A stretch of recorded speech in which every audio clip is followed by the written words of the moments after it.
Yo les postes, on est de retour pour débriefer ce match incroyable entre l'Espagne et l'Allemagne. La promesse a été tenue, on s'est vraiment régalé de la première à la 96e minute. Nono est avec nous, salut Nono.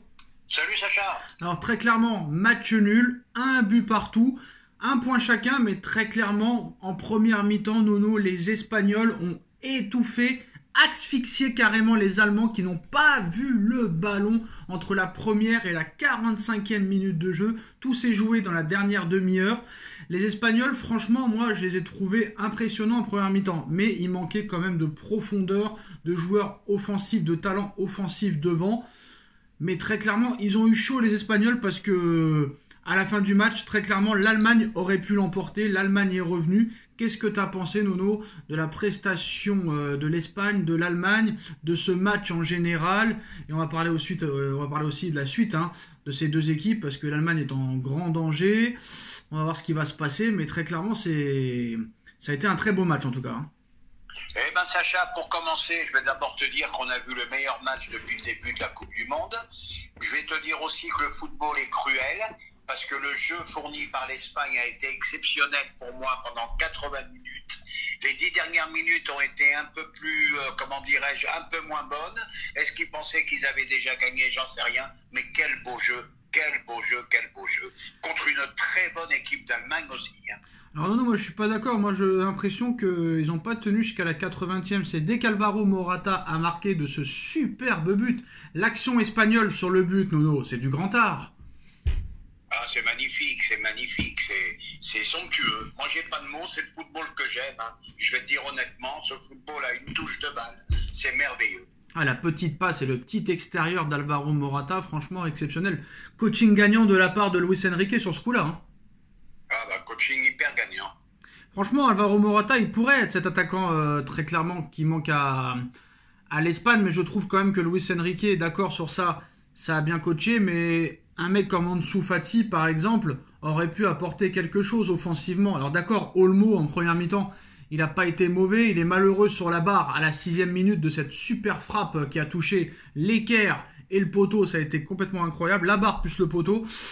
Mais voilà, franchement, je trouve que, par exemple, aujourd'hui, un Fati aurait dû jouer, au moins rentrer la dernière demi-heure, parce que il aurait pu apporter quelque chose que les autres n'ont pas apporté, comme Asensio, par exemple. Ah bah je suis d'accord avec toi au sujet de Fati. Par contre, Olmo, très très bon joueur. Très fort. Notre petit Kerrer a pris la marée toute la soirée. Là. Donc voilà. Que fait-il là?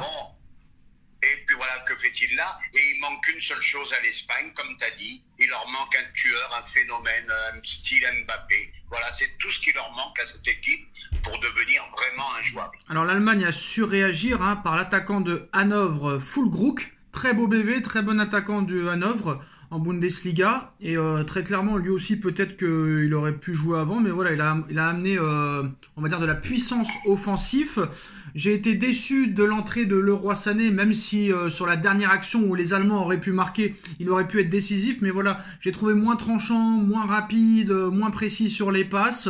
Müller, je l'ai pas vu du match, voilà, très clairement. Par contre, Musiala, côté gauche, exceptionnel. Ce joueur-là, vraiment très intéressant. Musiala, pour moi, il fera partie du top 5 dans les prochaines années.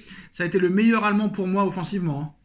On est d'accord, Müller un fantôme, Musiala gros potentiel en puissance, et c'est déjà un grand d'ailleurs. J'ai été déçu aussi non seulement par Sané, et j'ai été déçu par Nagby. C'est un joueur que j'aime beaucoup. Je l'ai trouvé un petit peu sous la réserve aujourd'hui. Ouais, Serge Gnabry a fait ce qu'il a pu, mais au moins il a été un petit peu comme un peu Ousmane Dembélé en équipe de France quand il fait pas un grand match. Gnabry a été quand même, on va dire, on l'a vu quand même, mais il a fait que des mauvais choix quoi. Au niveau des dribbles, il n'a pas réussi à faire ce qu'il voulait. Par contre, moi, Gundogan au milieu de terrain, à un moment donné, il a disparu, on l'a plus vu du tout. Et moi, Gundogan, j'ai toujours trouvé que c'était un joueur un peu surcoté. Je l'ai jamais trouvé exceptionnel ce joueur. Donc, je trouve qu'il y a meilleur que lui à ce poste-là.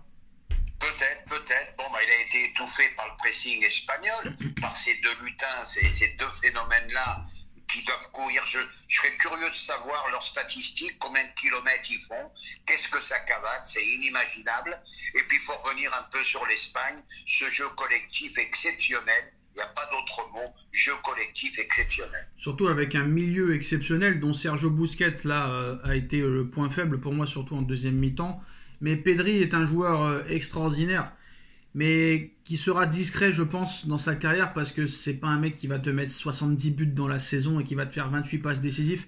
Mais au milieu de terrain, Pedri, il est exceptionnel. Le mot est faible. Très clairement, le mot est faible.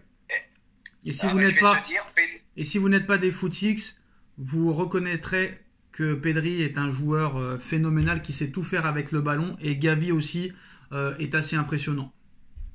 Pedri, Gavi, c'est l'avenir. T'en as pour 10 ans avec eux. Ils vont dominer tous les milieux européens, à mon avis. Voilà. Pour revenir à l'Espagne, moi j'ai été enchanté. C'est le football que j'aime. C'est le football offensif que j'aime. Et malheureusement, comme je t'ai dit, il leur manque un tueur devant. Parce que vraiment, il serait injouable. Oui, mais par contre, ils sont assez prévisibles. C'est assez téléphoné.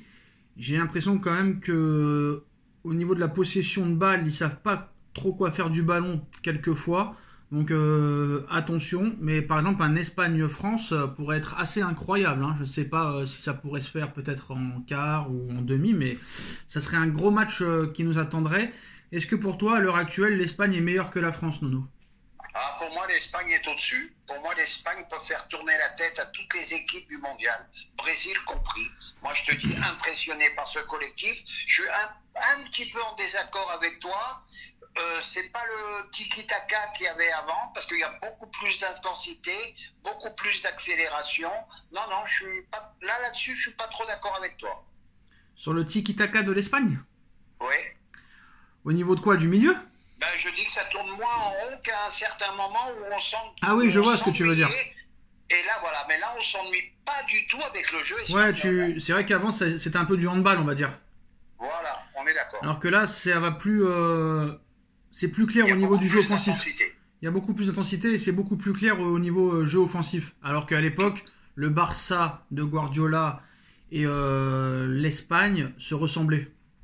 Tout à fait. Voilà. En fait, il disait qu'à l'époque, l'Espagne, même, il leur manquait juste Messi. Mais ça leur a pas empêché de faire Euro 2008, Coupe du Monde 2010, Euro 2012 quand même. Bref, on va parler des autres rencontres. Le Japon qui bat l'Allemagne et qui perd contre le Costa Rica qui en a pris 7, Nono. Qu'est-ce que t'en penses ? Grosse surprise. Moi, les Japonais, je les avais trouvés très bons. J'ai vu un petit peu le match, je vais être honnête avec toi. C'était plus la même équipe.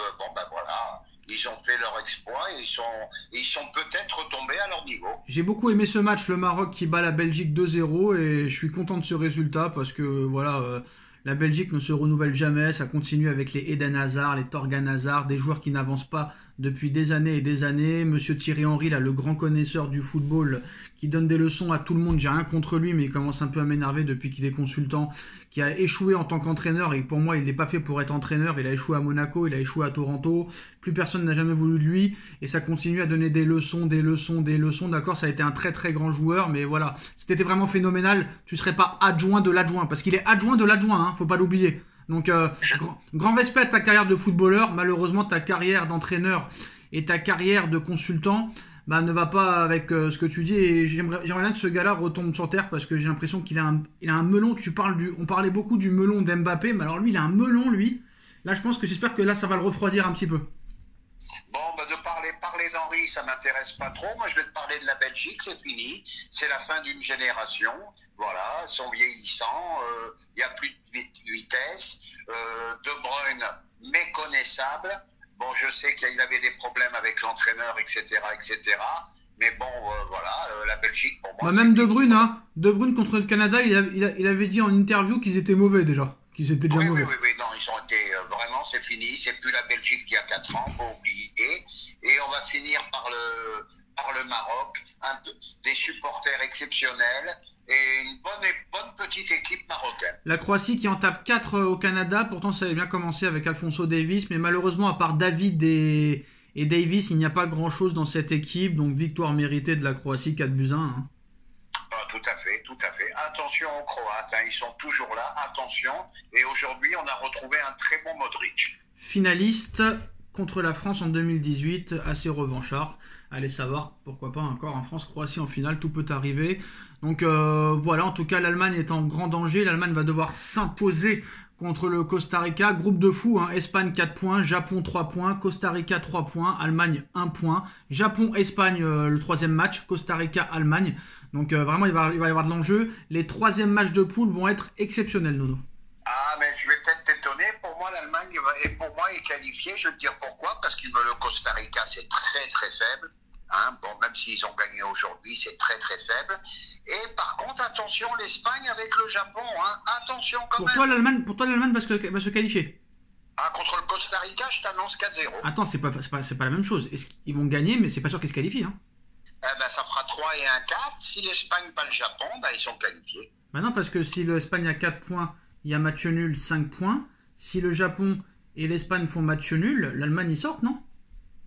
Non. Attends, bah si, parce que le Japon a 3 points. Le Japon a 3 points, l'Allemagne a 1 point. Si le Japon fait match nul contre l'Espagne, c'est l'Espagne et le Japon qui passent parce que le Japon a battu l'Allemagne. Ah oui, après oui, là je connais plus trop comment ça passe après. Ah bah si, il faut connaître, hein. Ouais, après je sais plus. Bon, enfin bref. C'est pas normal de pas connaître, non, si l'Espagne fait match nul contre le Japon et que même l'Allemagne gagne, faut que l'Allemagne gagne par beaucoup de buts d'écart, je crois. Beaucoup de buts d'écart. Oui, mais je pense quand même que l'Espagne est... Bah là, t'es en train de nous dire que l'Allemagne va battre le Costa Rica, alors que le Costa Rica a battu le Japon, chose que n'a pas su faire l'Allemagne. On peut pas être aussi catégorique que ça. Et quand tu vois la première mi-temps de l'Allemagne, rien nous dit qu'ils vont battre le Costa Rica. Il y a que des surprises dans cette Coupe du Monde, il y a que des surprises. Donc, moi, je te dis honnêtement, je crois pas une surprise. Je pense que l'Allemagne va taper le Costa Rica et comme il faut en plus. Oui, mais peut-être que ça ne suffira pas pour se qualifier. Ah, peut-être. Ça, c'est autre chose. Et ben voilà les postos, c'est la fin de cette vidéo. Dites-nous en commentaire ce que vous en pensez. On like, on partage, on commente, on s'abonne. Et on se retrouve très vite pour une nouvelle vidéo. Merci Nono et merci à tous. Tchuss.